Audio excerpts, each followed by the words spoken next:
네, 이제 오늘 4월 30일 금융 스터디 시간이고요. 이제 오늘은 그 첫 번째 연습 문제 세트 6번에서 10번 문제 한번 같이 보도록 하겠습니다.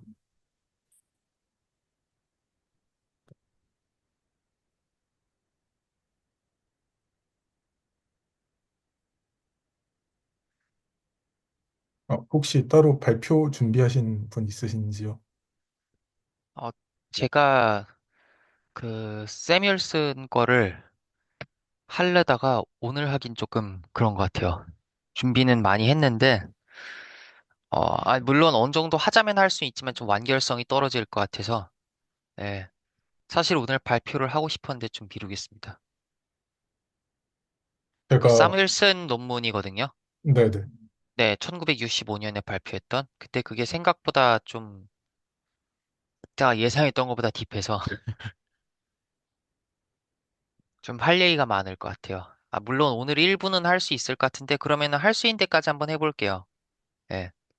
완전히 다 완성이 된 건 아니지만, 그래도, 해보겠습니다.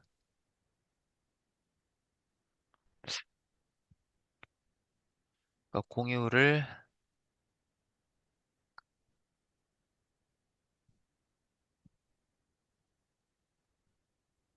이게 공유 잘 보이실까요? 내용이. 지금 공유가 안 되고 있는 것 같습니다. 네, 잠시만요. 됐나요? 이제는 되고 있습니다. 네네. 일단은, 원래 여기서 더 할 말이 굉장히 많은데, 진짜 중요한 거는 다음 주로 미루고, 간단하게 사뮬슨 선생님이 뭐, 뭘 했는지만 좀 소개를 하고, 그 앞으로 맥락은 계속 짚어 나갈게요. 이분이, 어, 사실 60년대에, 바슐리에를 사실상 재발굴하신 분이고, 그분이 만들었던 옵션 프라이싱 공식을 가져와서 현실에 좀 더 자기가 가공해서 적용해 보려고 노력을 많이 하신 분이에요. 그리고 저번에 이야기했던 오스본의 기아 브라운 운동을 가지고 옵션 프라이싱을 하겠다라고 거의 최초로 말씀을 해주신 분이라고 보면 될 것 같아요. 물론 예전에 그 61년에 나온 다른 논문도 언급은 했지만 그거는 약간 그 기하 브라운이나 브라운 운동 스토캐스틱 프로세스 측면에서 그렇게 많은 얘기를 하지는 않은 것 같고 그냥 간단하게 만기 콜옵션은 이 정도 가치로 나올 것 같아요. 라는 어떤 수식 도출 정도를 해준 것 같거든요. 그런데 사무엘슨이 옵션 프라이싱 관련해서 얘기를 진짜 많이 하셔서 어 그리고 일단은 이분이 무슨 모형을 만들었는지 거기까지만 일단 모형의 일부만 발표를 할게요. 이게 아시다시피 되게 익숙한 정식이죠. 주가의 기아 브라운 운동.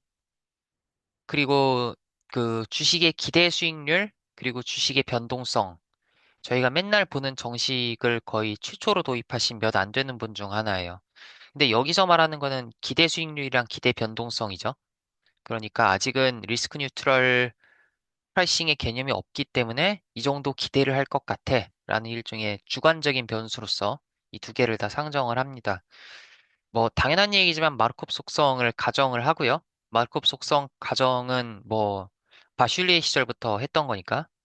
근데 여기서 주로 관심을 가졌었던 거는 주식에 대한 그 워런트예요. 그리고 워런트에 대해서도 사람들이 어떤 주관적인 기대 수익률을 갖는다고 생각을 했어요. 베타가 사람들이 주관적으로 기대하는 변수예요, 여기서는. 그리고 사무엘스는 그 워런트의 주관적인 기대 수익률이 최소한 알파보다는 같거나 크다고 생각을 했습니다. 그리고 차익거래 부재 조건이 사실은 붙어야 돼요. 어, 이게 뭐냐면은 맥스가 이제 워런트를 행사했을 때 행사 가치예요, 왼쪽에. 행사 가격 K는 1이라고 가정을 했으니까 여기 왼쪽에 x-1이 x-k라고 보시면 되고요. 이게 옵션의 내재 가치고, 이 fx 타우는 타우 시점에 이제, 그러니까 잔여만기죠. 타우는. 잔존만기와 타우일 시점의 옵션의 가치인데요. 이 옵션의 가치는 사실은 행사 가치보다 같거나 커야겠죠? 항상. 그리고 이 옵션을 행사했을 때 받을 수 있는 건 언제나 주식이기 때문에 주식 가치보다는 같거나 작아야 됩니다. 그런데 이 볼록성 조건을 추가를 했습니다. 이게 차익 거래 때문에. 근데 이거를 테크니컬하게 말하는 거를 고민을 했는데 그냥 볼록성을 가정을 했다고만 하고 넘어갈게요. 사실 옵션 프라이싱 공식을 페이오 펑션을 보셔도 약간 컨벡스 하잖아요. 옵션 자체가 보시면은 약간 뭐라 그래야 되지? 그 니은자를 오른쪽으로 뒤집은 것 같은 형식으로 돼 있잖아요. 그리고 그게 이제 페이오프고 그 위에 옵션이 싹 지나가는 거 보면은 약간 컨벡스 하겠구나라는 생각이 조금 들 수 있습니다. 그리고 가격 결정을 하는 편미분 방정식을 도입하죠. 저희가 흔히 열심히 공부했던 이토렘마를 F에 도입을 하고 X가 이제 주식 가격이니까 주식에 이렇게 주식 프로세스에 도입을 해가지고 이런 방정식을 사실은 어, 만들어냅니다. 과정들을 쭉 거쳐서 블랙쇼울즈 공식과 대단히 유사한 공식이 나오죠. 근데 다만 블랙쇼울즈 공식과 다른 점은 여기 알파와 베타가 둘 다 주관적인 변수여서 저희가 캘리브레이션 하기가 너무나 어렵다는 점.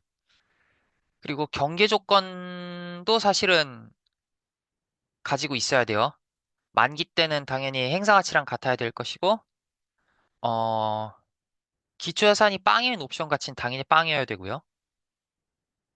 그 조기 행사를 할 때, 그 조기 행사를 하는 그 시점에는 그 행사 가치와 옵션 가치가 같아야죠. 그게 안 되면은 행사를 안 할 겁니다. 왜냐면 여기서 보셨다시피 옵션 가치는 항상 주식 가치보다 같거나 작기 때문에.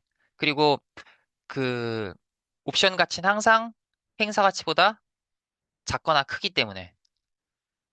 그러니까 F가 여기서 행사를 해야 될 것 같아요. 라고 행사를 하면은 이 행사 아래 조건이랑 같겠죠. 그 시점의 행사 가격이랑.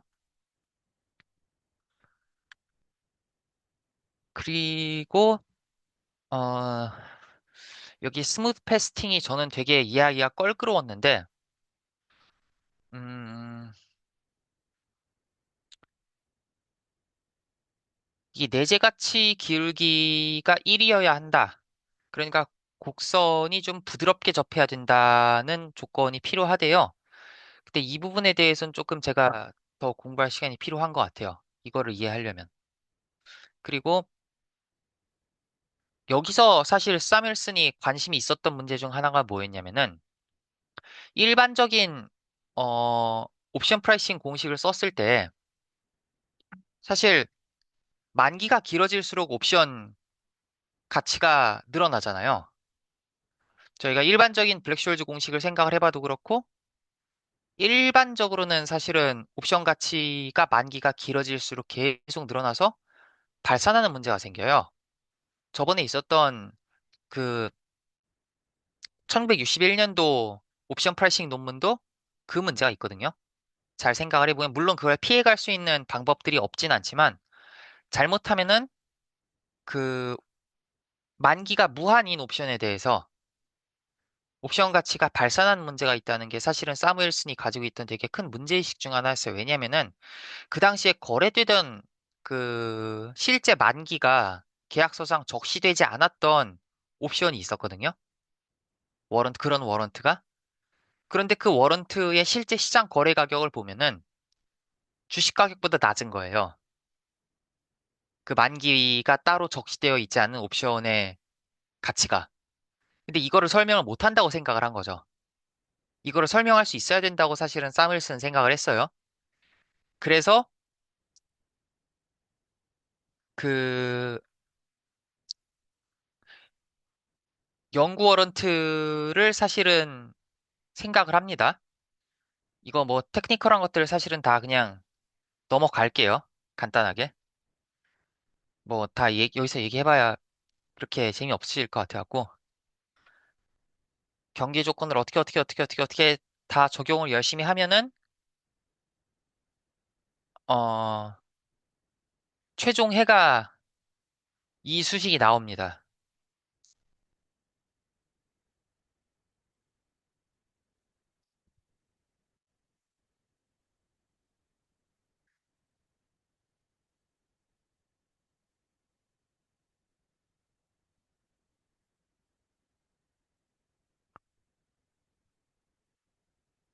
이 fx가 a 곱하기 x 곱하기 x의 감마승이라고 가정을 하고, 사실 가정을 할 수가 있어요. 이렇게 여러 가지 이유로 가정을 할 수가 있는데, 이거를 이제 그 전체 수식으로 표현을 하면은 이제 여기 있는 fx,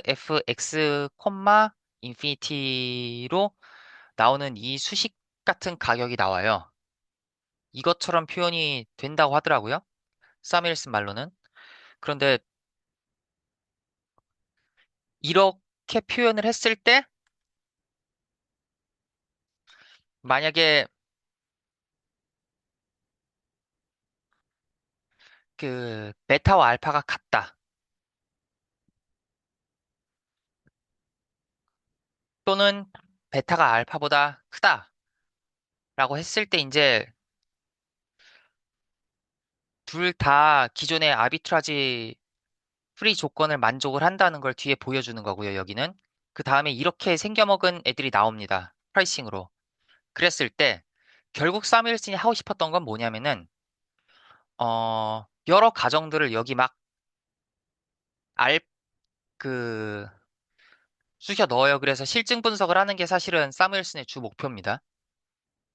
뭐 앞에 수학적인 건 그렇다 치고 이 실증 분석을 해봤는데 그래서 결국은 당시 통용되던 주식 수익률의 평균적 추정치가 한 연 4%쯤 되는데 이런 여러 가지 가정들을 막 넣어갖고 계산을 해보니까 그 옵션의 내재 기대 수익률이 한 16%쯤 되더라 라고 생각을 했고요. 본인 논문에서.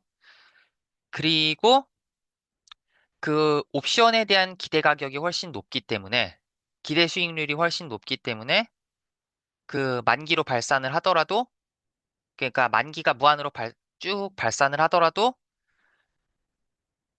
옵션 가치가 그대로 유지가 되는 원동력 중 하나라고 이거를 생각을 했었어요. 옵션에 대해 기대하는 단기간에 내는 수익에 대한 기대가 굉장히 크기 때문에 만기가 굉장히 길어지더라도 가격이 무한히 발생하지 않는다. 그러니까 굉장히 높은 위험 프리미엄을 사실은 요구한다는 거죠. 그러니까 위험 프리미엄이 굉장히 높아지면 할인율이 높아진다는 얘기잖아요. 이 가격에 대해 매기는. 그러니까 만기가 무한으로 가도 이 가격이 무한으로 발생하지 않는 거죠. 잘 생각을 해보시면. 그리고 이런 더 높은 이유는 뭐 워런트를 들고 있으면 배당을 못 받는다든가 뭐 거래 비용이나 증거금이나 이자 비용 같은 게 뭐 차익 거래가 여러 가지로 불안정할 수 있다든가 여러 이유 때문에 기대 수익률이 굉장히 높고 기대 수익률이 굉장히 높으니까 그 연구 옵션도 가치가 무한이 아니다. 이거를 내 모형으로는 설명할 수 있다라고 사무엘슨 여기서 말을 했어요. 그러니까 앞에 수학적인 테크닉들은 다 이 현상을 해명하고자 하는 사무엘슨의 동기에 의해서 도입이 된 거죠. 그런데 저희가 수학 수업이다 보니까 아예 관심을 안 가질 수 없는 문제가 하나 있는데 이 연구 워런트가 아닌 일반 만기에 대해서는 우리가 어떻게 생각을 할 수 있을까? 그러니까 만기가 그냥 유한할 때, 유한한 만기에 대해서는 이 사무엘슨의 모형은 어떤 성질을 가질까라고 사무엘슨 본인도 사실은 연구를 했고 이런 조건을 만족을 해야 돼요. 그리고 이 조건이 바슐리의 말 맞다나 열방 정식으로 잘 변환이 된다는 것도 사실 여러 가지 의미에서 저희가 거의 비슷한 과정을 통해서 할 수 있어요. 그런데 이게 재밌는 문제 중 하나는 뭐냐면은 이게 해석적 해가 별로 존재하지 않아요. 그러니까 당시 존재하지 않는 게 아니라, 이 자유경계 문제에 대해서는 뭐라 그래야 되지? 해가 있는지 없는지도 당시에 몰랐어요. 사무엘슨 당시에. 일단 내가 만들어 놓은 게 영구 워런트 같은 경우에는 이렇게 다 ODE로 단순화를 해놨는데 사무엘슨의 이런 모형이 일반 유한 만기를 가진 방정식에 대해서도 유한 만기를 가진 옵션에 대해서도 적용될 수 있느냐라고 할 때 본인은 적용이 된다고 믿었지만은 일단 기본적으로 수학적인 차원에서 순수하게 수학적인 차원에서 이 식이 해를 갖는지 해가 유일한지 보증해 줄 수 있는 게 아무것도 없었고요. 그리고 두 번째로는 저번에도 여러 번 이야기했던 것 중 하나로 알파랑 베타 추정하기가 너무 어려워요. 그러니까 주어진 데이터는 한정돼 있는데 추정해야 되는 가격 데이터는 한정돼 있는데 추정해야 되는 파라미터는 여러 개잖아요. 그러니까 자유도가 높단 말이죠. 그러니까 자유도가 높으니까 약간 저희가 부정방정식 생각해 보시면 연립방정식에서 해가 부정이다 뭐 그런 얘기 나올 때 해를 특정하게 결정하기가 굉장히 어려운 상태에 놓이잖아요. 예. 제약 조건보다 변수가 더 많으니까. 좀 그런 상태에 사무엘슨의 방정식이 많이 놓이게 되더라라는 이야기가 있습니다. 그래서 일단 해가 있는지 없는지도 모르고 알파 베타를 추정하기도 힘들다라는 심각한 문제에 대해서 어, 사무엘슨 선생님이 별로 그렇게 그 깔끔한 해답을 사실은 주지를 못했던 것 같아요. 물론 지금 와서는 이 방정식의 해가 존재하고 유일하다는 거를 알 수 있습니다. 그거는 뭐 여러 가지 방식으로 보일 수 있는데, 그, 저희가 저번에 그 공부했던 슈리브라는 분, 스토캐스틱 캘큘러스 있지 않습니까? 그분이랑 그,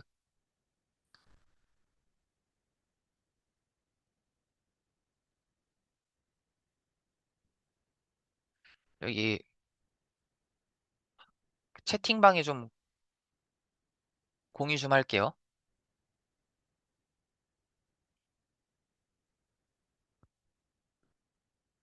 이 책에서 사실은 이 책에 나온 테크닉으로 자세하게 증명을 할 수가 있어요.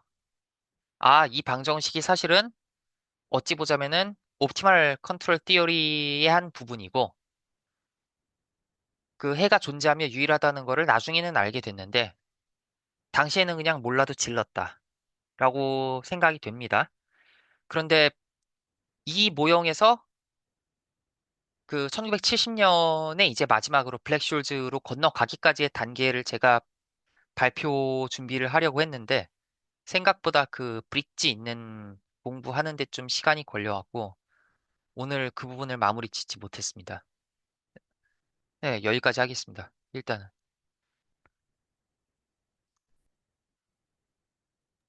되게 그 블랙쇼이즈 그 편미분 방정식이랑 비슷한 모양이 나와가지고 네, 신기한. 네, 굉장히 비슷한데, 정작 그 해를 찾기가 굉장히 어려운. 오히려 사무엘슨 같은 경우는 이 케이스를 통해서 어떤 영구 워런트의 역설을 훼손은 한 것 같아요. 그런데 어떤 그 옵션 전반에 대해서 이렇게 프라이싱을 하는 게 좋을 것 같아라는 일반 이론으로 나아가지 못했죠. 그리고 1961년에 나왔던 저번에 언급했던 그 논문 같은 경우는 만기에만 딱 행사 가능한 유러피안 옵션만 해명했을 뿐이고 사실은 이 사무엘슨의 논문은 언제나 행사 가능하지만 만기가 무한인 아메리칸 영구 워런트에 대해서 해명을 했을 뿐인데 약간 어떤 옵션 일반에 대한 좀 통합적인 프라이싱이라 그래야 될까요? 거기에 대해서는 수학적으로나 경제적으로나 조금 완결되지 않았던 시기였다. 라고 말을 해야 될 것 같습니다. 사실 여기서 블랙숄즈로 넘어가는 과정이 공부를 하는 입장에서는 그냥 정답만 배우는 게 아니라 애초에 어떻게 이걸 떠올리게 됐을까라는 그 떠올림의 과정 좀 되짚어 보는 데 중요할 것 같아서 좀 별도 발표로 분리를 하겠습니다.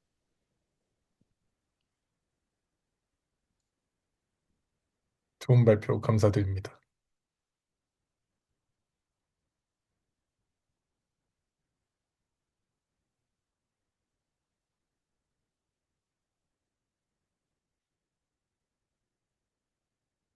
그럼 이제 저희 발표 이후에 이제 연습 문제 이제 6번부터 10번까지 이제 이번 시간에 보면 좋을 것 같고, 네, 그 제가 9번 문제 아비트라지 나오는 거 관련해서 그 The Limits of Arbitrage라는 그 논문이 있어가지고 그거를 읽어봤는데 그 아직 다는 못 읽긴 해가지고 이제 인트로덕션 부분에 있는 부분이 근데 되게 저희가 다루었던 거랑 좀 이어지는 것 같아서 그 부분을 좀 짧게 소개드리는 발표를 네, 연습 문제 하다가 9번 나오면 하도록 하겠습니다.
혹시 그 이번에 연습 문제 풀면서 좀 어떠셨나요? 저 같은 경우에는 일단 제일 이번에 연습 문제 풀면서 가장 좀 어려웠던 테마가 이제 로컬 마틴게일이라는 게 뭔지라는 거였고 이제 로컬 마틴게일 따지려면 또 이제 스토핑 타임이 들어야 되니까 약간 그 개념을 이해하는 게 어려웠던 것 같습니다.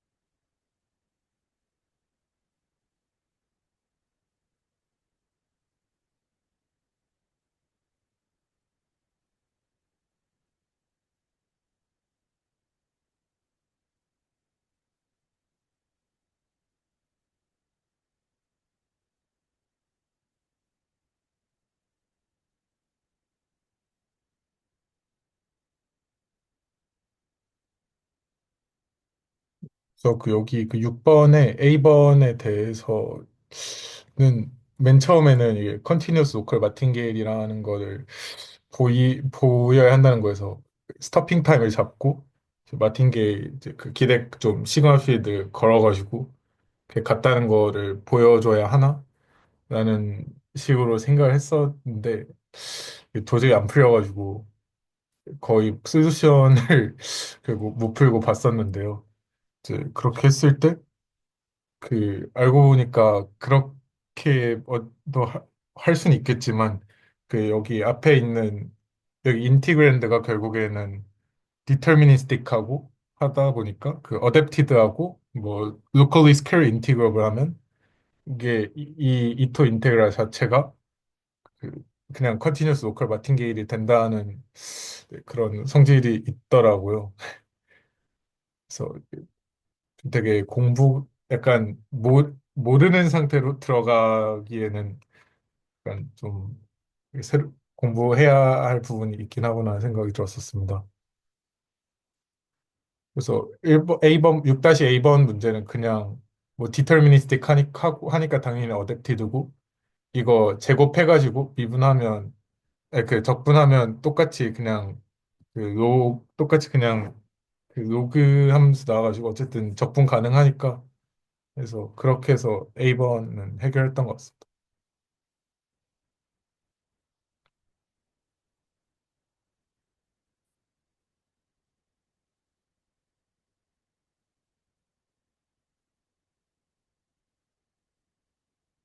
그다음에 그 B번도 약간 소루션이랑 유사하게 이토 아이소메트리 사용해가지고 그냥 나왔던 것 같고 C번이 좀 되게 안 풀려가지고 그 제미나이한테 물어보고 했는데 잠시만요. 그 무슨 그 사람 이름 3명 들어가는 정리를 통해서 간단하게 보일 수 있다. 이렇게 되게 답변을 해줘가지고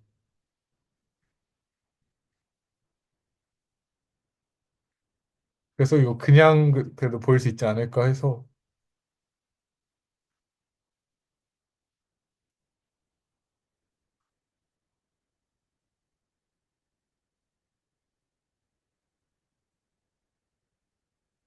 그 C번에서는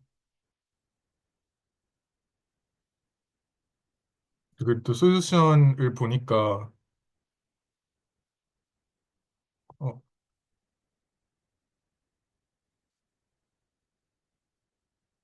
솔루션을 보니까 이거를 무슨 어, AT로 보고 이제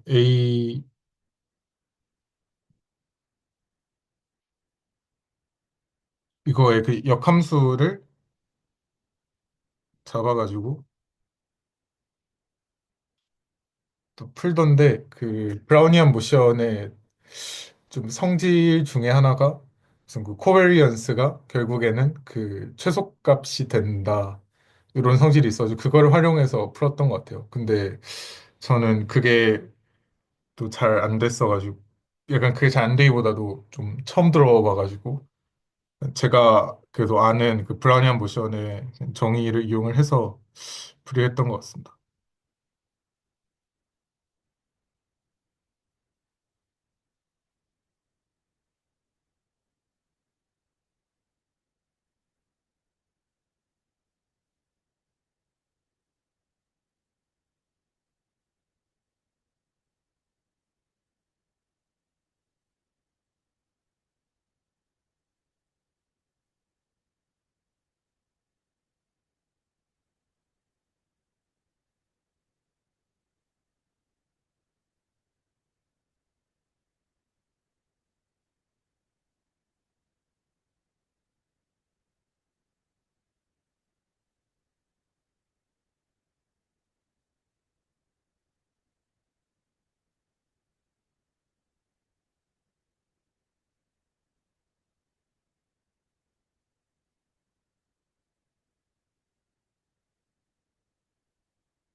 밑에가 그냥 제가 풀이를 했던 건데요.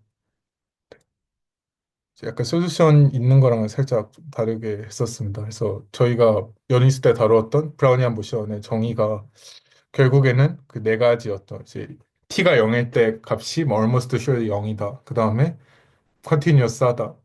그 다음에 그 이거 인크리먼트의 분포가 이제 정규 분포인데 평균이 0이고 분산이 시차만큼. 그 다음에 마지막으로 그 인디펜던트 인크리먼트를 가진다. 이렇게 네 가지였던 것 같은데. 그래서 네, 1번이랑 2번 조건은 사실 그냥 되게 당연하게 들어갔던 것 같고 3번 조건 같은 것도 실제 인크리먼트를 계산을 했을 때 뭐 이런 그 이토 적분항이 나오는데 여기 이제 그 WS에 대해서 적분을 했을 때는 이제 일단 평균이 0인 정규분포를 따른다고 합니다. 이거는 실제로 그 이 형태 말고 디스크리트하게 약간 그 WTI 더하기 1 마이너스 WTI 이렇게 적어놓고 거기 앞에다가 뭐 저거 인티그랜드 붙여놓고 그거의 썸을 익스펙테이션을 하면 나오는 성질도 네, 제가 공부를 했었는데요. 그다음에 평균은 이제 똑같이 이터 아이소메트리 사용해가지고 그래가지고 3번을 그렇게 3번을 구할 수 있었고 4번 같은 경우에는 이게 결국 그 인디펜던트 인크리먼트가 있냐는 건데 어쨌든 이거 브라우니안 모션 자체가 인디펜던트 인크리먼트가 있다 보니까 네. 그렇다 보니까 이거랑 뭐 이거랑 다 이렇게 인크리먼트를 했을 때 인디펜던트 하니까 이것도 결국에는 좀 풀어진 형태. 그러니까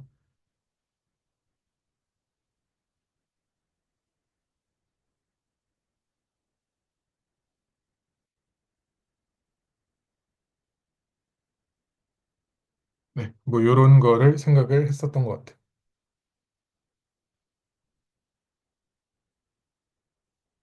네, 그렇게 해서 저는 6번 문제는 이런 식으로 한번 풀이를 해봤었습니다. 혹시 6번 문제에 대해서 감상이나 어떤 풀이나 이런 거 나눠주실 분 계신지요?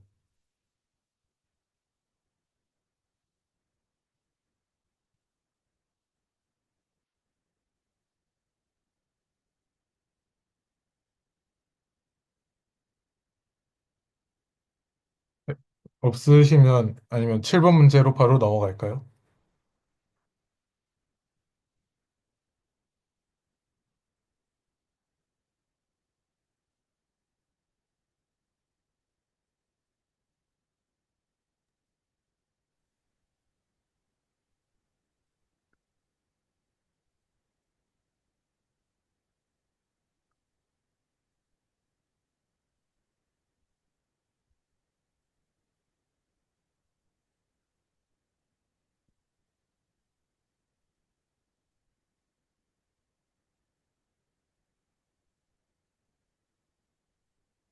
사실 7번 문제는 제가 제대로 풀이를 못했었는데요. 일단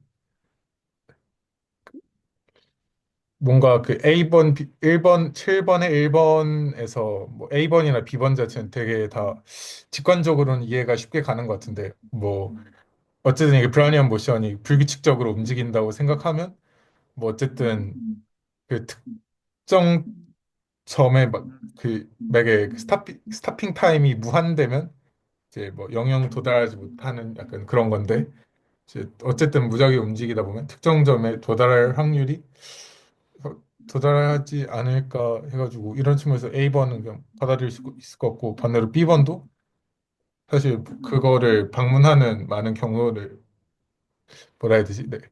그 T 뭐지? 그 A에 닿기 전에 그 특정한 네거티브한 어떤 밸류를 방문하는 여러 경로들이 생각이 되니까 그래서 뭐 직관적으로는 알겠다 싶은데 그렇게 해서 A번은 사실 어떻게 해서 풀었는데 이제 B번부터 좀 막혔습니다.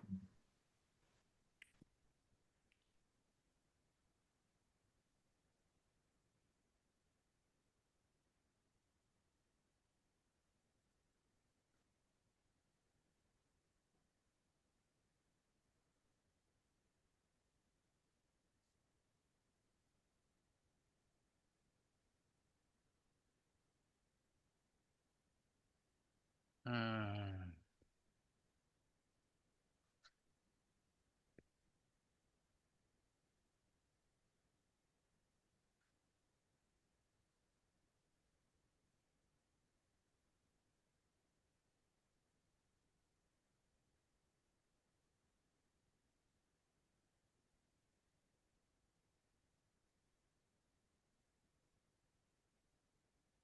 prove that with probability one.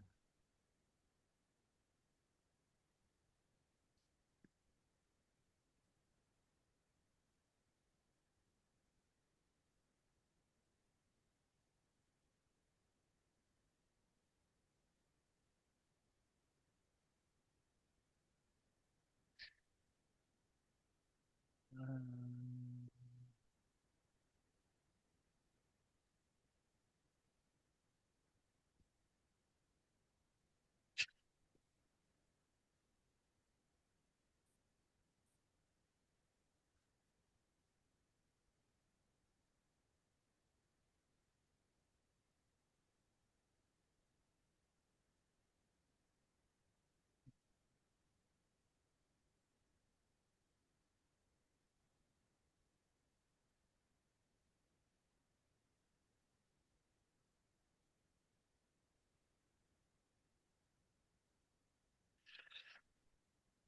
어렵네요. 저도 사실 문제를 다 풀고는 아니라서.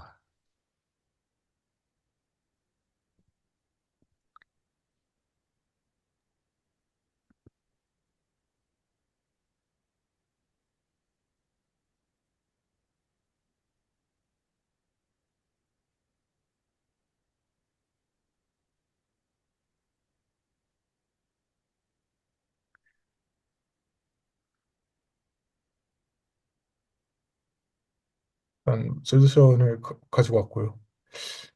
네, A번 같은 경우에는 리플렉션 프린시플을 이용해서 그 인공지능한테 시켜보니까 풀더라고요. 아, 그래요? 네네. 그래서 저도 그 풀이를 좀 배웠는데,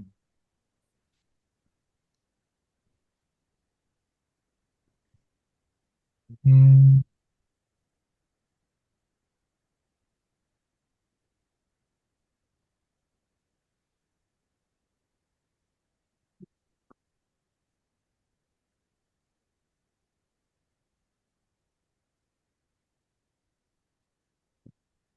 네, 그냥 이제 제가 옆에다가 간단하게 리플렉션 프린시플 좀 소개하고 해보겠습니다.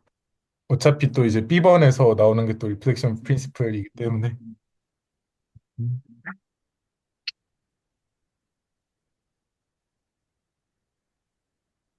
네. 이제 여기 그 축이 있고, 그다음에 여기 브라우니안 모션을 하나 상정을 하겠습니다. 그다음에 이제 여기에다가 저희가 다루는 게 결국에는 스타핑 타임인데 뭐 WT가 A에 닿을 때 이제 그 A에 닿는 거 중에서 가장 처음 닿는 첫 번째 치는 시간을 구하는 것이 목적이 되는데요. 그래서 뭐 여기를 A라고 두겠습니다.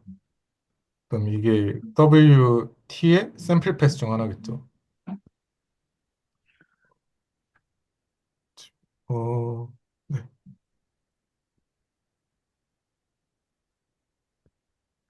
이렇게 했을 때 지금 스테이트먼트가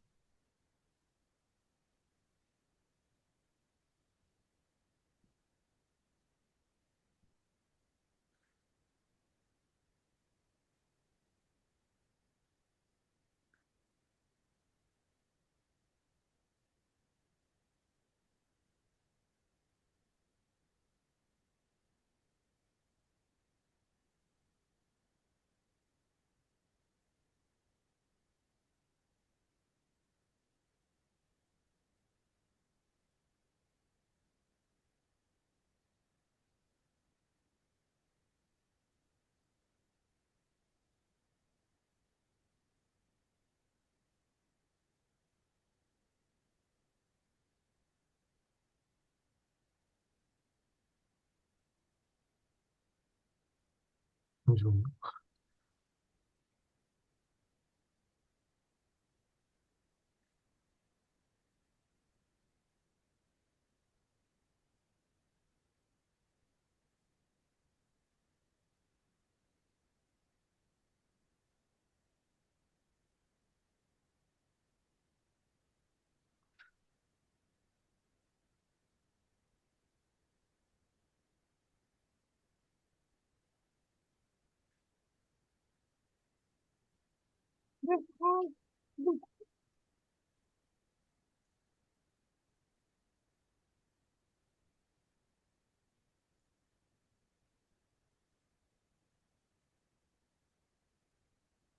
이게 그 제가 봤던 버전의 리플렉션 프린시플인데요. 이제 이거를 이제 그 지지하는 논리가 여기 첫 번째 양은 그 t까지의 중에서 최대값이 a보다 클 때의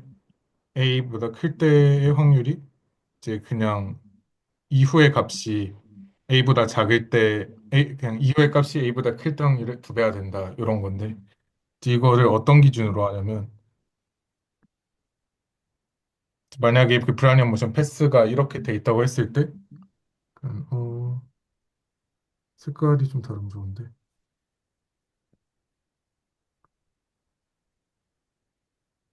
이런 패스를 상상을 해볼 수가 있습니다. 이제 이 패스의 경우에는 정확하게 이제 WT가 A보다 큰 경우의 패스랑 이제 1대1 대응이 되죠. 그래가지고 이제 그냥 직관적으로 말하면 이 최대값이 A보다 큰 패스 하나당 잠시만요.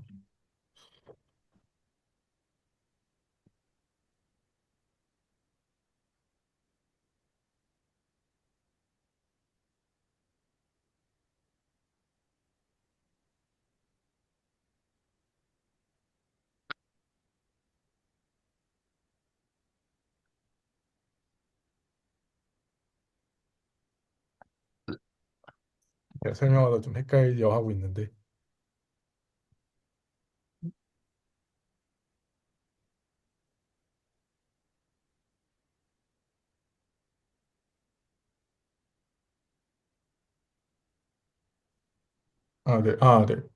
네. 다시 설명하겠습니다. 네, 이제 여기서 요점은 여기 생각해 보면 이 패스 자체는 이 검은색 패스는 보면 결국에는 최대값이 A보다 이상이게 되죠. 그 다음에 여기 빨간색 패스 그냥 이 빨간색 패스는 검은색 패스에서 A를 처음 친 시점부터 그냥 A를 기준으로 그냥 선대칭을 하는 겁니다. 이제 이렇게 했을 때 결국에는 이 뒤집은 빨간색 패스 역시 무조건 최대값이 A 이상이게 되죠. 그런 의미에서 그, 이, 네, 그런 의미에서 WT가 A 이상이다라고 하는 게 두 배가 되는 이유는 여기 검은색에서 빨간색으로 바뀌는 패스가 하나 있고 그냥 검은색 패스가 두 개 있는데 이거 두 개가 결국 최대값이 AN 패스 하나에 대응이 되는 그런 걸 볼 수가 있습니다. 이거랑 이제 뭐 비슷하게 A가 최대값인 패스를 뭐 하나 그릴 수가 있겠죠. 여기를 뭐 A라고 했을 때 이런 패스가 있으면 그러면 저희가 여기서 볼 수 있는 거는 그냥 이제 똑같이 A가 최대값인데 A 아래에서 끝나는 패스 하나랑 그다음에 A가 최대값인데 A가 A 위에서 끝나는 패스 여기서 A의 기준으로 뒤집는 이렇게 해서 2대1 대응이 된다가 립섹션 프린시플인데요. 이거를 이용해가지고 7-1번 문제를 풀이를 할 수가 있습니다. 어, 솔루션에 그렇게 나오나요? 솔루션에는 안 나오긴 한데, 그러면, 네, 자, 풀- 솔루션은 그냥 인투이티브하게 보일 수 있다 정도로만 나왔던 것 같아가지고, 근데 저는 솔직히, 물론 제가 이걸 문제를 안 풀고 온 게 저의 근본적인 잘못이긴 한데, 이게 맞는 명제인지 자체가 조금 음, 의심스러운 상황이라. A번 말씀이신가요? 아니면 몇 번? 이거 아니요. B번이요, B번. 1의 B. 제가 1회 B 관련해가지고 기존 그거를 봤는데 오류가 있었거든요. 기존 아, 솔루션에. 그래가지고 예, 예, 예. 솔루션 파일을 새로 올려주셨습니다. 새널지 교수님께서. 그렇군요. 예, 예.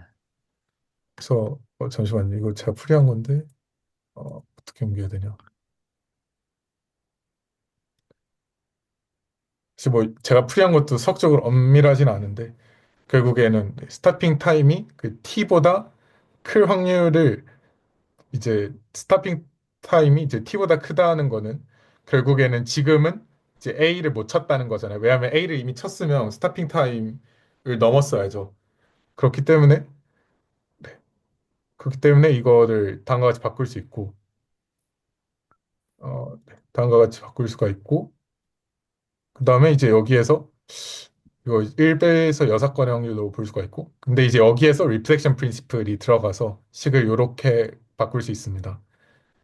그 다음에 이제 여기 뒷부분은 사실 엄밀하지는 않은데요. 네, 대략적으로 맞습니다. t가 무한대로 가게 되면 그 분산이 무한대로 가면 네, 이제 여기에서 그 a가 그 여기 그 PWT가 a보다 큰 확률이 대충 2분의 1로 수렴을 하게 됩니다. 그래서 좀 중간 과정을 생략했는데요. 뭐 어쨌든 평균보다 네, 네, 평균보다 큰 쪽의 어떤 넓이로 환원이 돼가지고 그래서 리플렉션 프린시플을 이용한 이런 풀이가 있더라 정도 소개를 드리고 싶었습니다. 아, 여전히 좀 찜찜하네요. 저는 1번의 B가. 약간 설득이 안 돼요. 개인적으로. 그래도 그 이게 네. 약간 그 T가 무한히 가면은 말이 되는데 언젠가 작아진다는 게 말이 되는데 저렇게 파이나이트하게 잡았는데 리플렉션 프린시플이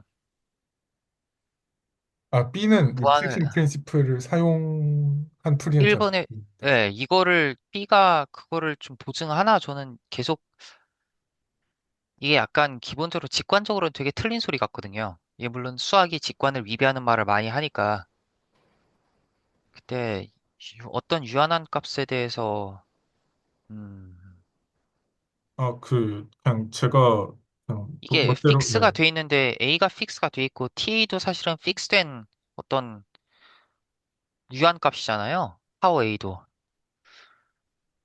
근데 네. 이게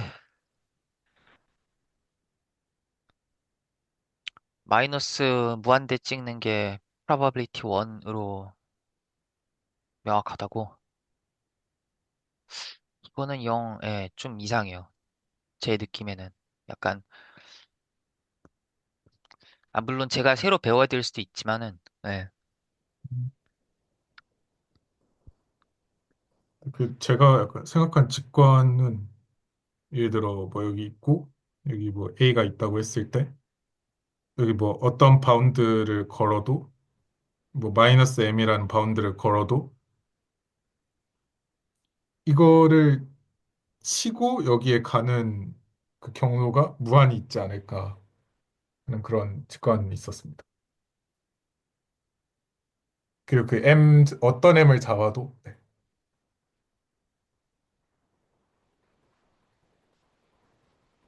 음.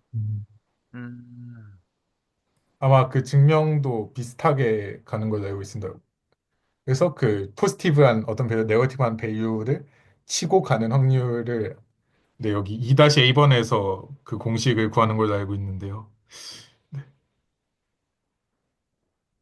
그럼 아마 그 2-A번도 뭐 리플렉션 프린시플로 막 하는 거를 본 것 같은데 그건 다 못하고 왔네요.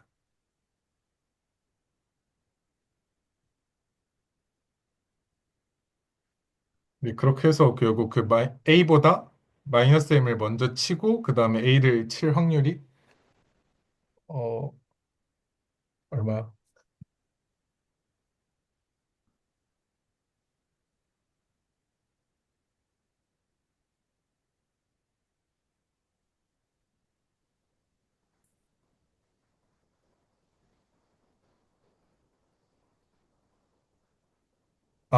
이제 여기에서는 네, 바뀐 솔루션에서는 그 A를 마이너스 M보다 먼저 칠 확률을 계산을 하고 거기에다가 1을 빼면 이제 아, 그 솔루션 혹시 공유 부탁드립니다. 그 솔루션 밑에다 붙여 넣긴 했어요. 아, 예, 예. 그 B 증명 말씀하신 거죠? 네네. B 증명은 밑에 있습니다.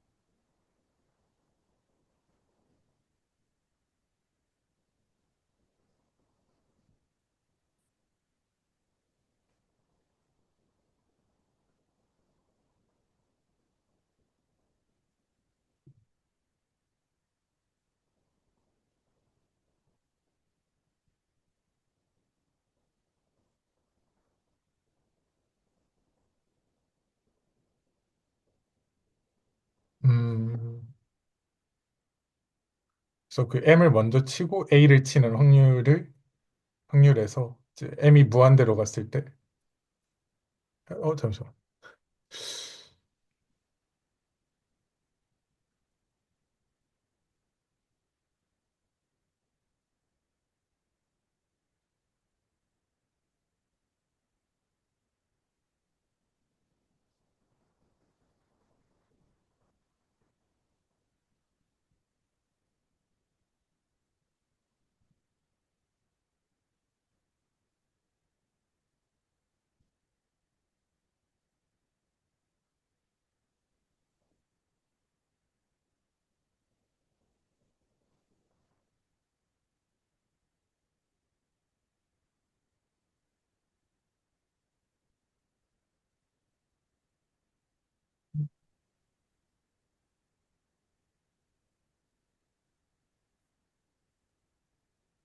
음.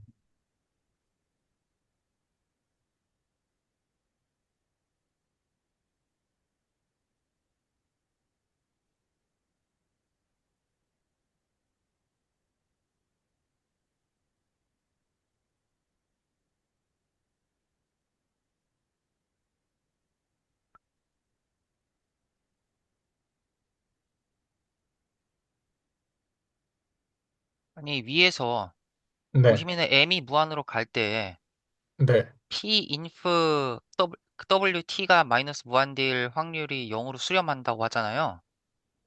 어, 어, 어디서 정확하게? 여기 이거예요, 이거. 네네. 이거랑 이거가 다른가요?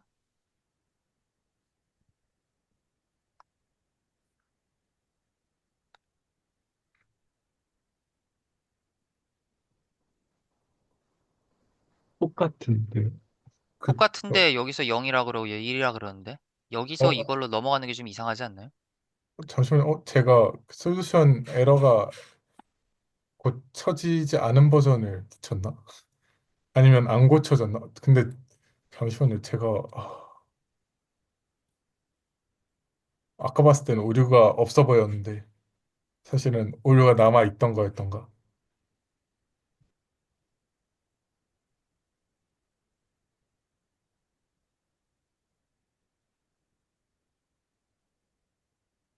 사실 유한 시간 내에 인피멈이 마이너스 무한대 갈 확률이 0인 게 이게 여기 이 서술까지가 이게 맞죠, 네. 직관적으로도. 네.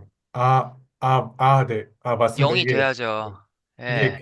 이게 사실 고쳐진 버전은 맞는데 오류가 다 안 고쳐졌어요. 제가 보기에. 이게 그래서 이게 아래 1인 게 말이 안 되고 예, probability 아, 제로가 돼야죠. 여기가 1이 아니라. 네. 그렇네요. 이게 이 네. 부분은 최효진님이 내일 뭐 연희수 때 다뤄주신다고도 아니 뭐 네, 하셨으니까 네, 다뤄주신다고 내일 했으니까 예. 질의하면서 해결하면 될 것 같습니다. 예, 한번 질의해 보겠습니다. 네. 여기 0이 맞는 것 같아요. 여기까지 증명은 맞는 것 같거든요. 네네.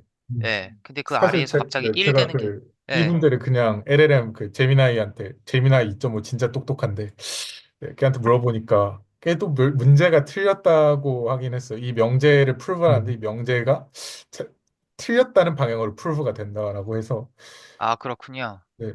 그래가지고 최현진님께 지혜도 아까 디스코드에 드렸었는데 이 부분은 어쨌든 일단 네. 솔루션만 보면은 여기서 잘 0이라고 증명이 되는데 갑자기 마지막 얘를 네. 좀 뭔가 이상하죠. 예. 지금 해결될 수 있는 부분은 아닌 것 같습니다.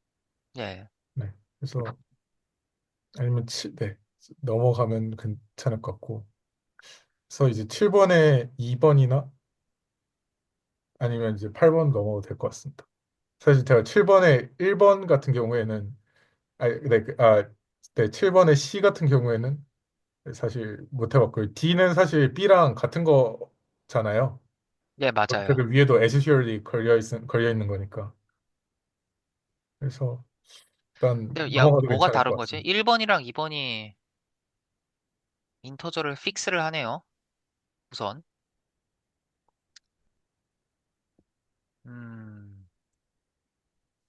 음, 한 관찰을 해보죠, 그래도. 7번에 2번이 그래 재밌지 않을까요? 보다 보면 약간 뭔가 다른 것 같은데. 근데 그 B랑 D는 같은 문제 아닌가요? 근데 이제 아마 C의 공식을 이용하는 게 그 문제의 의도인가 싶긴 한데. 큰가? 근데 예. 사실 지금 그 애초에 B랑 D의 결론에 대한 신뢰가 없어가지고 어렵네요.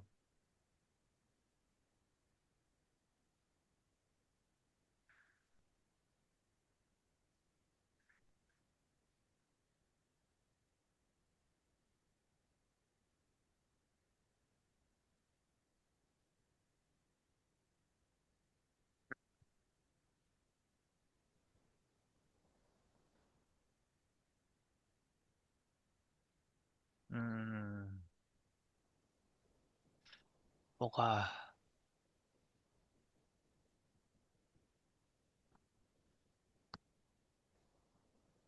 근데 이건 2번은 투사이디드잖아요.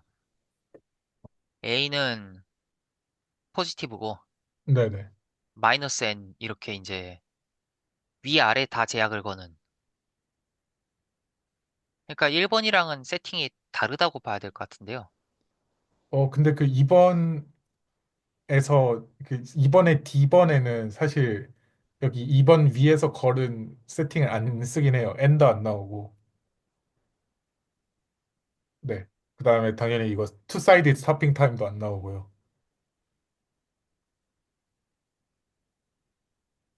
아닌가? N이 무한대로 가니까. 근데 N이 무한대로 가면, 네, 똑같은 것 같은데요. 네. 네, 그러네요.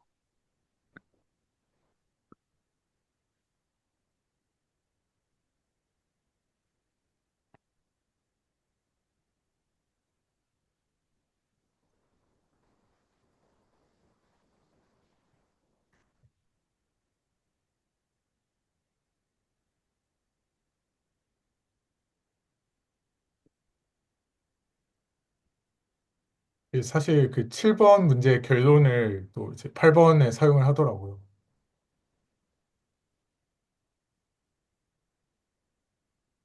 그래가지고 사실 그 7번이 흔들리면 8번도 흔들리는 건데. 저는 D도 이거 아닌 것 같은데. 네, 뭐 B랑 D랑 예. 같은 거니까요. 예, B랑 D랑 결과적으로, 예, 네. 혹시라도 같아질까 해야, 혹시라도 막 반전이 있나 열심히 찾아봤는데, 어, 반전 없는 것 같고, 결국 B랑 똑같은 세팅으로 가는 것 같은데요. 근데 그렇게 됐을 때 과연 확률이 1일 것인가? 이게 물론 나중에 틀리면 저도 망신이긴 한데, 이거 아무리 봐도 여기 솔루션도 이상하잖아요. 네, 예, 지금. 보면은, 예.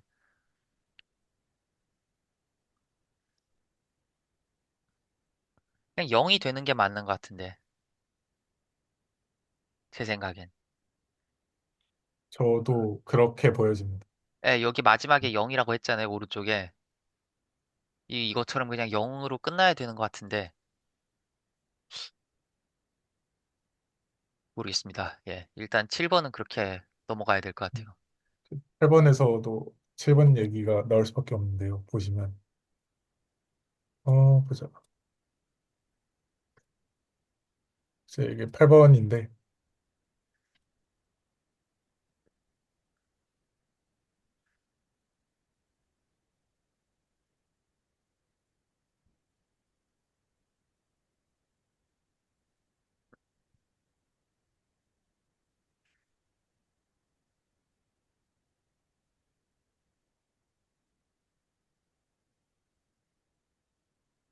음,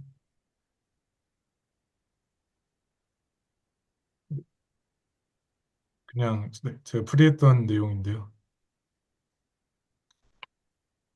8번 그 문제 공유 부탁드립니다. 돼 문제는 있나요? 문제 네, 돼 위에 있네요. 돼 있습니다. 있네요. 예, 찾았습니다. 예, 죄송합니다. 예. 스토핑 타임. 이게 8번도 사실 그 앞에서 나왔, 네, 드디어 이제 포트폴리오 식이나 사실 다 그 앞 3번 문제부터 이어지는 그 노테이션들 계속 쓰는 것 같고요. 3번 문제에서 S랑 B랑 나오고, 그 다음에 그게 이제 5번 문제에서 X 나오고, 뭐, 감마 나오고 한 게 이제 계속 노테이션을 이어가는데, 그래가지고 되게 문제가 길고 해가지고, 그리고 이제 여기 QT 같은 경우에는 네, 그 앞에서 나왔었던, 근데 저희가 봐도 6번 문제에서 다뤘었던 그 QT랑 같았고요. 그래서 여기에서 문제에서의 주안점은 결국에는 파이티라는 그 포트폴리오 전략에 대해서 평가하는 내용이었는데, 근데 사실 문제 자체는 되게 쫄았었는데 어렵진 않았습니다. 그냥 여기 그 조건을 이제 뭐 RT랑 PT 다 영어로 두고 그 시그마 T 1로 둬가지고 그 앞에서 그 5번에서 XT 되게 복잡하게 구했었던 게 쉽게 정리가 되고요. 그래서 보시면 그냥 정말 별 거 없이 정리가 되고, 그래가지고 이거 그냥 바로 인테그랄 폼으로 바꿀 수가 있고, 근데 이제 여기 그 인디케이터 펑션 이용하면 이렇게 되니까 그냥 QT에다가 스타팅 타임 타우 A로 건 거랑 같아져 버립니다. 그리고 이제 그 타워 A가 T보다 as surely 작다고 제가 보았는데, 이렇게 본 이유는 사실 그 저희가 6번에서 구했던 게 결국에는 이 QT라는 게 그 브라우니안 모션인데, 근데 이제 그 인덱스를 로그 뭐 t 마이너스 스몰 t분의 t 이렇게 준 브라우니안 모션이잖아요. 그래가지고 그거를 고려했을 때 그리고 네, 그 t라는 게 그쪽에서 브라우니안 모션상으로 보면 무한대가 되는 거고, 네. 그렇게 해서 봤을 때 결국에는 무한대보다는 작을 테니까 타워 A가, 그런 의미에서 그냥 as surely A로 수렴을 하는구나를 봤고, 그래서 그냥 그 계산 그냥 쭉 하면 됐던 것 같고요. 근데 이제 B번이 문제가 되는 게 결국에는 비슷하게 나오는데, 여기에서 그 7번의 결과를 사용을 하게 됩니다. 그래서 뭐 아무리 그 타워 A에서 멈추면 끝난다고 해도 결국에는 그 인피멈은 무한대니까, 그렇기 때문에 그 하한이 없기 때문에 어드미시블 하지 않다. 저는 이렇게 결론을 내렸어요. 그래서 결국 만약에 7번 문제 흔들리면 8번의 B번 문제에도 보일 수가 없게 됩니다. 여기 뭐 힌트도 네, 그거를 의미했던 것 같고요.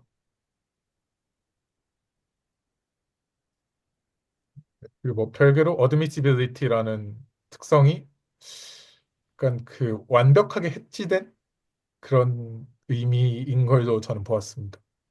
결국에는 그 포트폴리오의 현재 가치가 에 대한 하방이 주어진다는 거니까 그만큼 해지가 완벽하게 되었다고 저는 이해를 했습니다.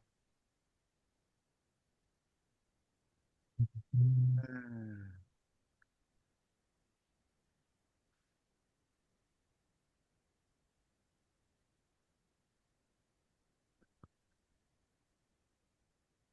근데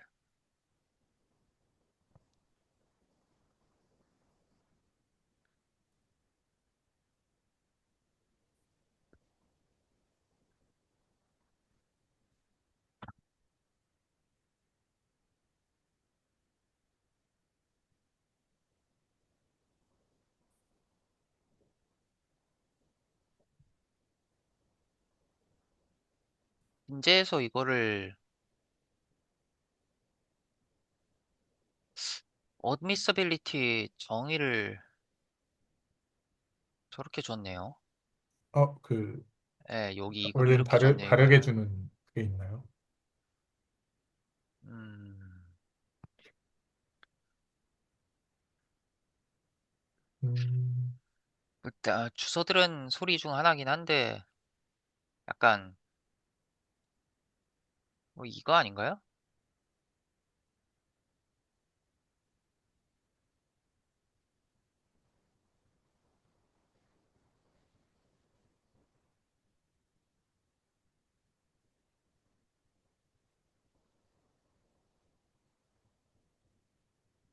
이거 제곱이야, 제곱. L2냐?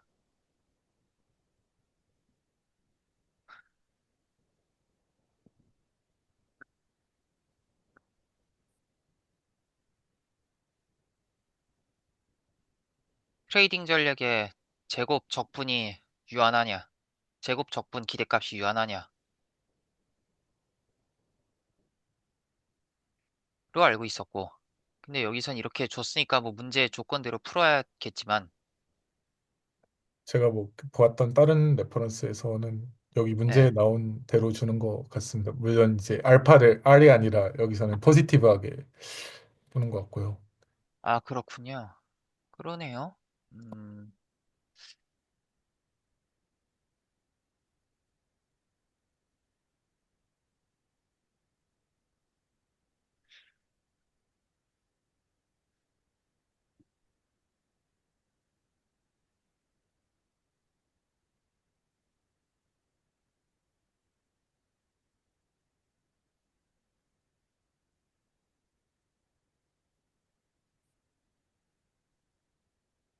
음, 근데 어드미서빌이냐 아니냐는 말 그대로 아까 7번 문제랑 그냥 네.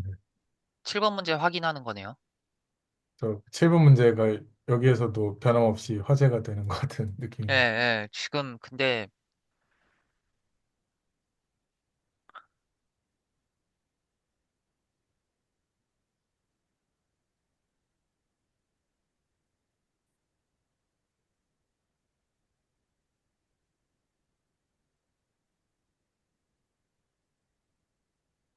괜찮으시면 9번 문제로 넘어가겠습니다. 또제 발표 좀 해보려고 하고요.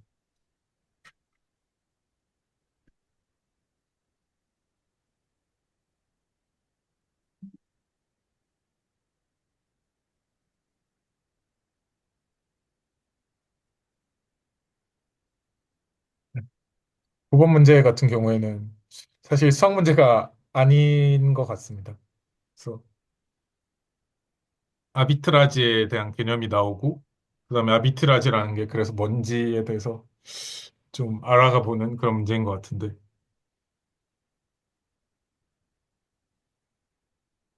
저는 좀 그 재밌었던 부분은 이제 오픈 프라이스가 렐러티비리하게 주어진다. 사실 그 경제학에서는 그 수요와 공급이 만나는 적확한 지점에 어떤 그 양이랑 가격이 딱 되는데, 여기에서는 그냥 그 기초 자산 그리고 그다음에 그 돈의 시간 가치를 나타내는 본드, 그거에 렐러티브하게, 이제 물론 거기에다가 뭐 잔존 만기나 뭐 다른 요소들도 있겠지만, 어쨌든 뭔가 되게 고정적인 게 아니라 렐러티브하게 어쨌든 아비트라지만 일어나지 않으면 그 가격이 좋다 하는 식으로 건다는 걸 렐러티브라는 말에서 나오는 것 같아가지고 좀 잘 이해할 수 있었던 것 같고, 그리고 뭐 여기 있는 문제라는 것도 결국에는 저는 어떻게 봤냐면, 여기 그 이니셜 캐피탈이 0이니까 결국에는 초기 자본이 없이, 그리고 0 이상일 확률이 1이니까, 즉 여기서는 손실 없고, 그다음에 0을 초과할 확률이 0보다 크다는 거는 이제 그냥 결국에는 페이오프가 계속 0인 거를 제외하겠다는 거니까, 어쨌든 프로핏을 얻을 수 있는 찬스가 있는, 그리고 위험은 없는, 그리고 0이니까 공짜잖아요. 그래가지고 프리 런치구나. 그래서 이런 걸 봤었던 것 같습니다. 그다음에 그 제가 이거랑 관련해서 좀 읽어봤던 논문은,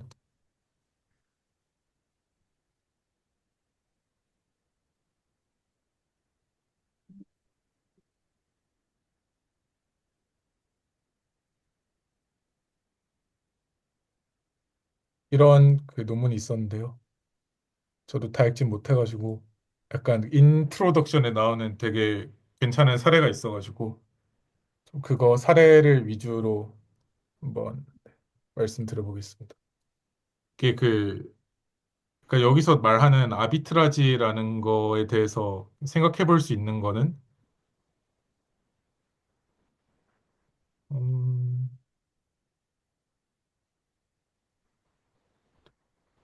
가령 이제 여기 이게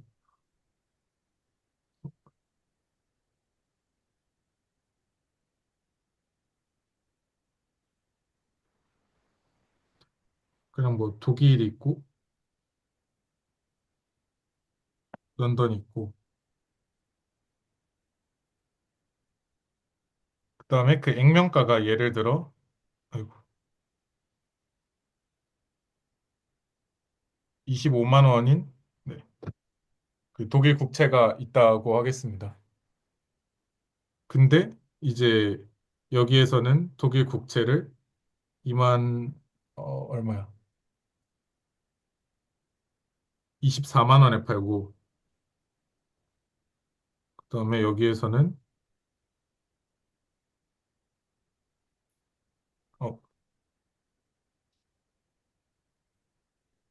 24만 5천 원에 팝니다. 원래 그 페이스 밸류가 그 25만 원이면 그거보다는 할인을 해서 팔아야 사겠죠. 네, 근데 이게 그 동일한 상품에 대해서 가격이 다른 상황이 있으니까 이럴 경우에는 이렇게 나아가 있다고 하면 이제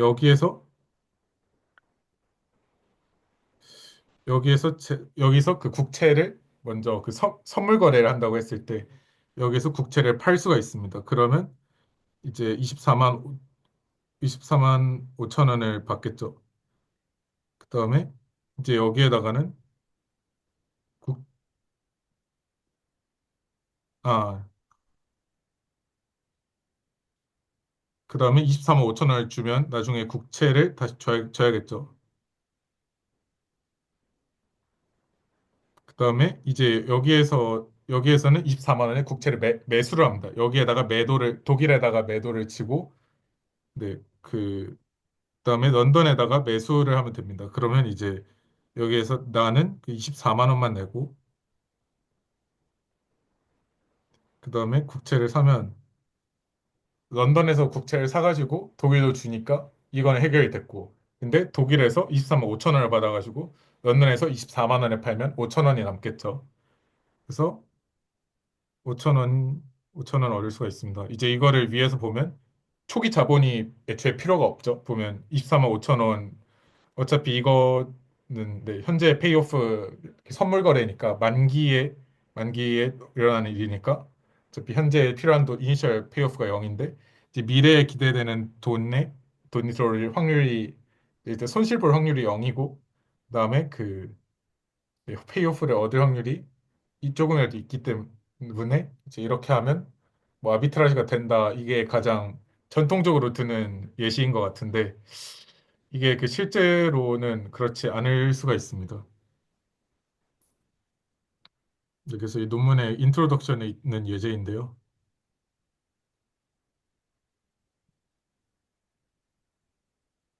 음,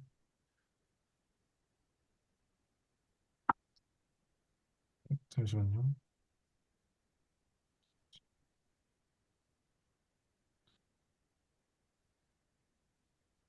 왜냐하면 실제 그 선물 거래에서는 그 증거금을 납입을 해야 합니다.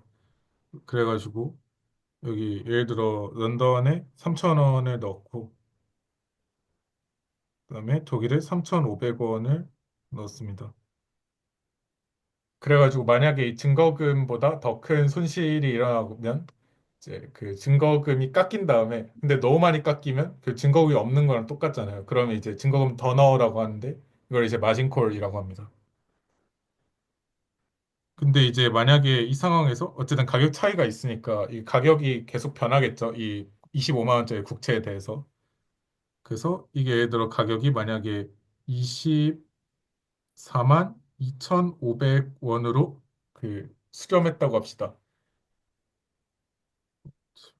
어, 이게 그림이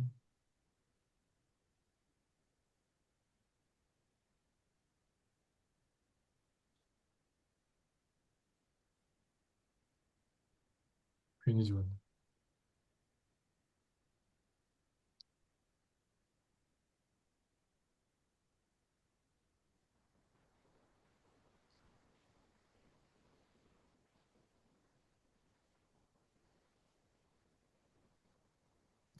만약에 24만 2,500원으로 갔다고 하면 이제 그 런던과의 거래를 생각해 보면 원래는 이제 그 24만 2,500원을 줘야 했는데 24만 2,500원 24만 원만 주게 되는 거니까 2,500원의 이득을 얻게 되고 그다음에 뭐 독일과의 거래에서는 24만 2,500원을 받아야 하는데 24만 5천 원을 받는 거니까 사실 그 2,500원의 이득을 보는 거라 가지고 저희가 아까 말했던 5천 원의 이득을 이런 식으로 볼 수가 있게 됩니다. 근데 이제 중요한 거는 꼭 가격이 24만 2,500원으로 수렴한다는 보장이 없잖아요. 그래서 만약에 어,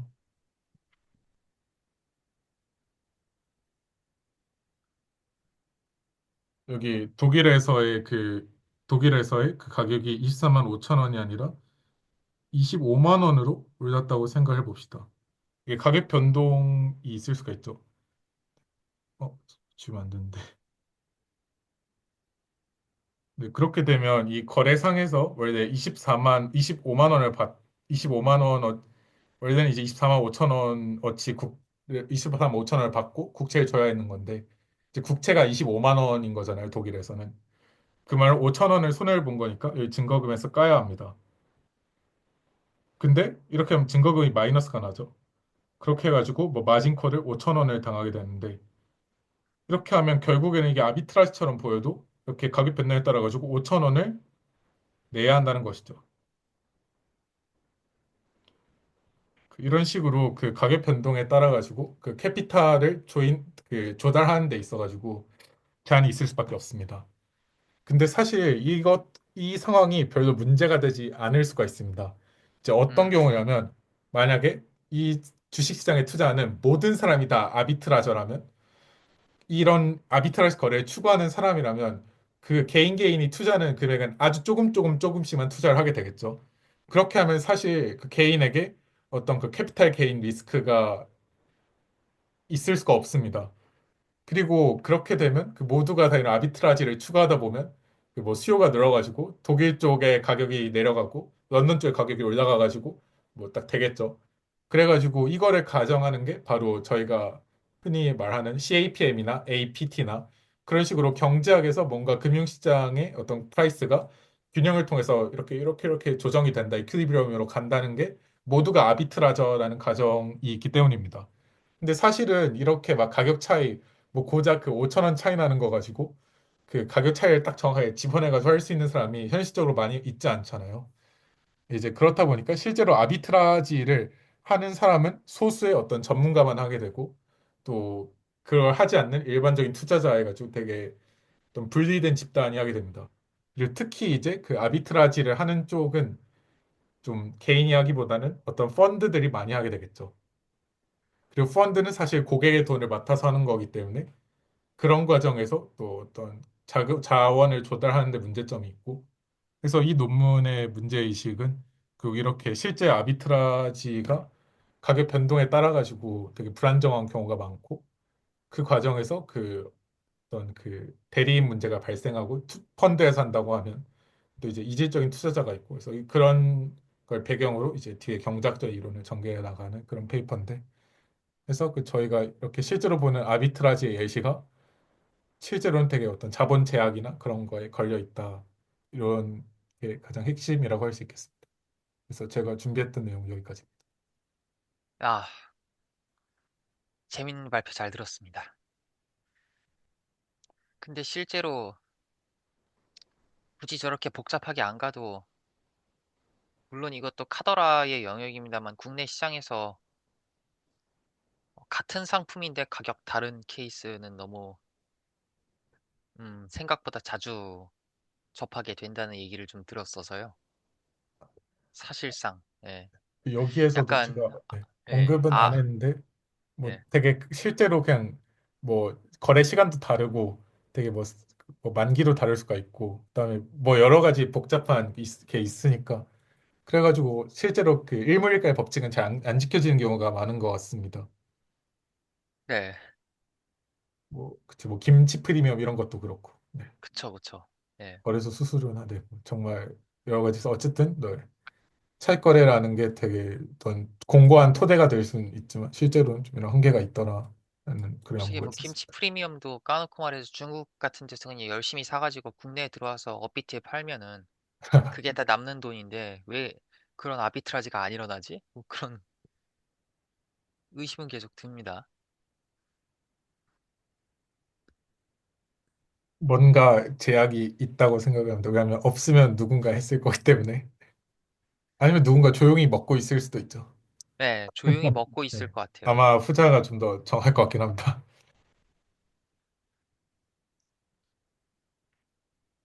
그래서 어쨌든 9번 문제 같은 경우에는 이런 식으로 그냥 아비트라지라는 개념을 제시하고 결국에는 목표는 노 아비트라지가 목표가 됩니다.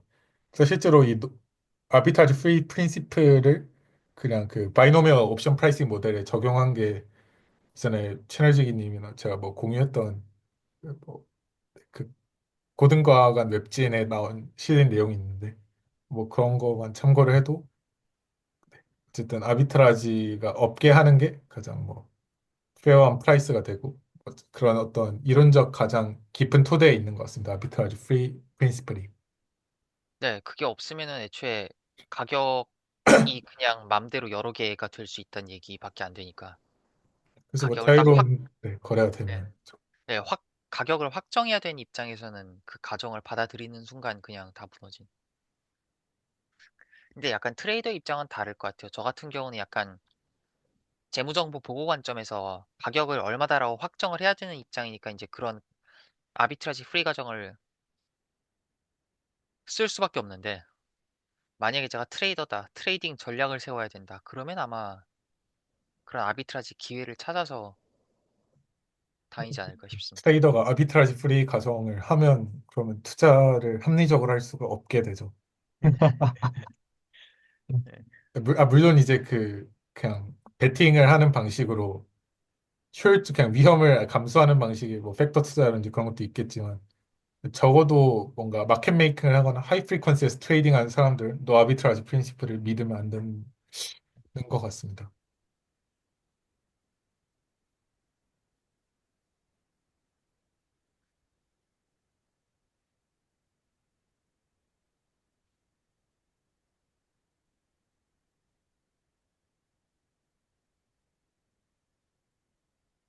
10번 문제인데요.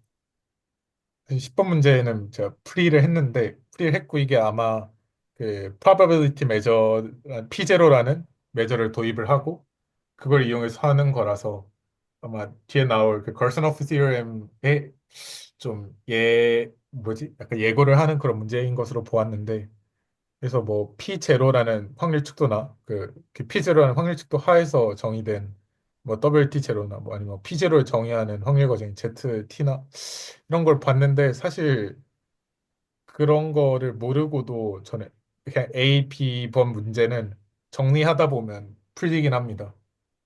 그래서 뭐 굳이 풀이 과정을 공유 뭐 굳이 해야 되나 싶을 정도로 그냥 전개하면 나오게 되는데요. 뭐 특히 B1 같은 경우에는 5번 문제랑 거의 똑같이 풀 수가 있고. 그래서 제가 그냥 이 문제를 보면 이 문제의 어떤 깊은 함의는 다음 주에 또 다시 볼 수 있지 않을까 하는 생각이 들고 그나마 좀 알게 된 거는 여기 스토캐스틱 디퍼런셜 폼으로 쓸 때 DT가 있고 DWT가 있을 때 만약에 DT가 없으면 뭐 제가 예전에 뭐 DT가 없으면 마틴게리냐라고 뭐 여쭤봤던 것 같기도 한데 제가 또 찾아보니까 또 재민이한테 물어보니까 그 DT가 없으면 이제 로컬 마틴게일까지는 보장이 된다고 합니다. 음, 그래서 여기다가 이제 뭐 인티그랄을 씌우면 적어도 이거 우변은 로컬 마틴게일이 된다고 합니다. 해서 여기도 네, 그래가지고 여기 뒤에 나와 있는 것 같고요.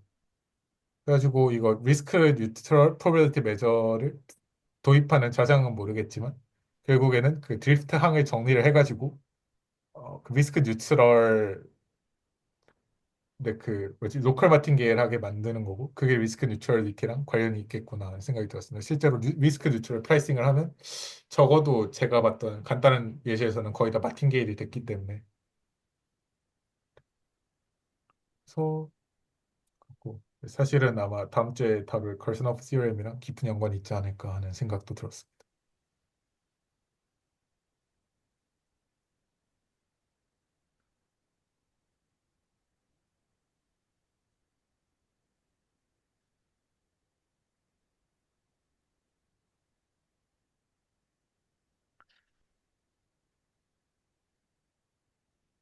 어,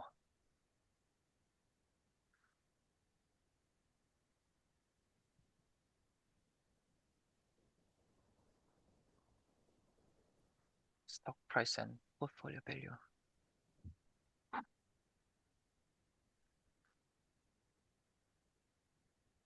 그 10번이 교수님이 연희수 시간에 말씀하신 그건가요? 그 10번까지 보고 나면 y 프라임은 마이너스 xy가 뭔지 알게 될 것이다. 그 말했다.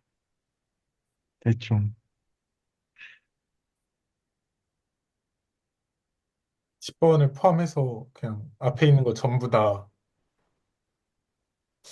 네, 다 그런, 결국에는 뭔지 모르겠는 것들이 많은 것 같고요. 그나마 이제 저는, 어,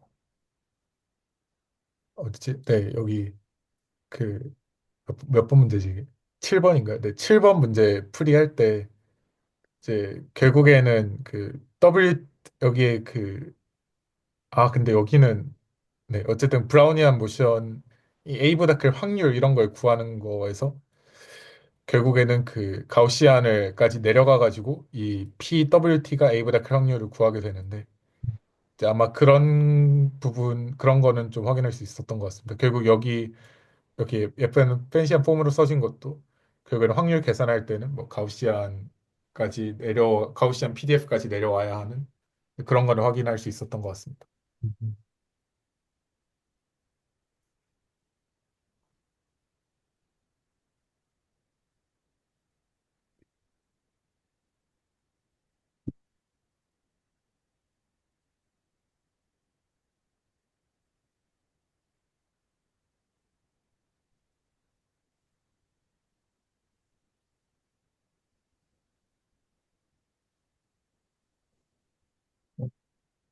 국문 쪽 잘 모르는 입장에서 10번까지 보면서 느낀 거는 아 얘네 이렇게까지 하면서 돈 벌고 싶구나 그런 게 느껴져가지고 그런 욕망이 잘 느껴졌던 것 같아요.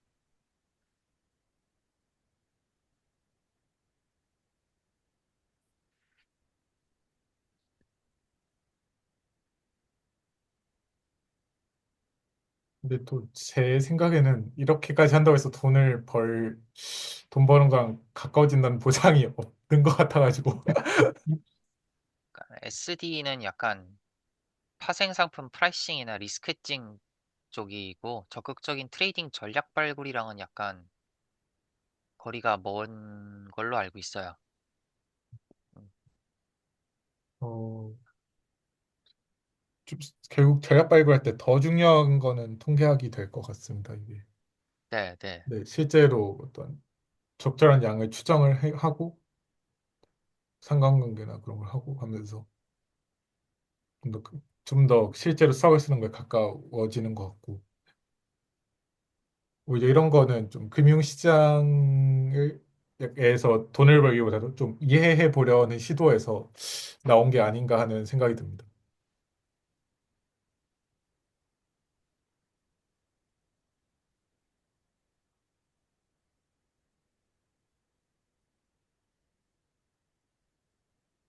이런 식으로 안 하면은 약간 복잡한 파생 상품 가치를 좀 이거 얼마다라고 정할 어떤 스탠다드가 없어서 이렇게 하는 거 같거든요. 네, 제가 느끼기엔.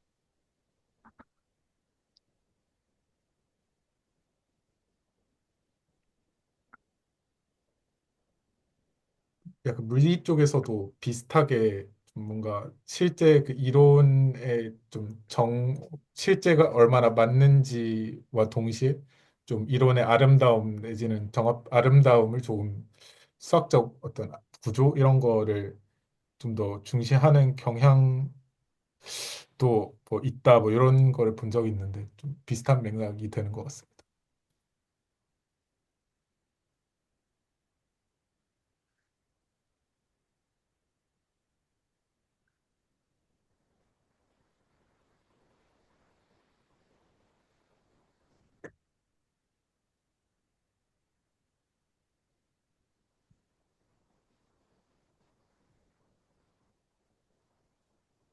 네.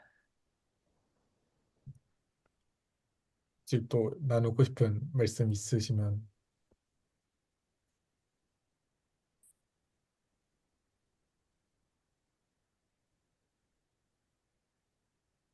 7번 좀 생각 열심히 해보겠습니다. 또 저도 좀 생각 좀 해보고 이제 내일 예, 연희수 시간에 또 바로 여쭤볼 수 있는 기회가 있으니까 예, 되게 예. 좋다고 생각하고요. 그래서 이거 리플렉션 프린시플이 전 되게 신기하더라고요. 이거 사실 리플렉션 프린시플이란 걸 처음 본 게 뭐 그 학교 확률론 수업 예전에 봤을 때 뭔가 그냥 고등학교 수학 문제 같은데 되게 안 풀리는 게 있었어요. 그것도 비슷하게 뭐 first hitting time 예를 들어 뭐 두 명이 후보가 있고 반장 선거를 하는데 그 처음으로 뭐 수지니까 앞지를 확률 뭐 이런 게 결국은 이거 디스크리트하게 한 케이스에서 보는 거더라고요. 리플렉션 프린시플을. 그래서 이거 음, 그래프를 뒤집었을 때 같더라 약간 이런 거 보면서 오 되게 직관적이고 신기하다라는 생각을 했었는데 이게 제가 알기로는 실제로 그 이색 옵션 프라이싱 할 때 쓰는 걸로 알고 있어요. 아, 그 베리어 옵션 프라이싱 할 네네. 때 씁니다. 예, 베리어. 음.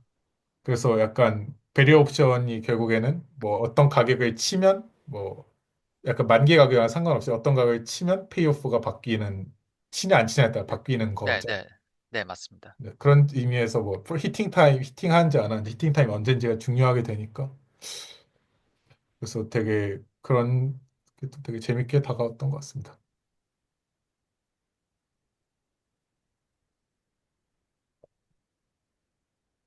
일단 오늘 레코드는 여기까지 하도록 하겠습니다.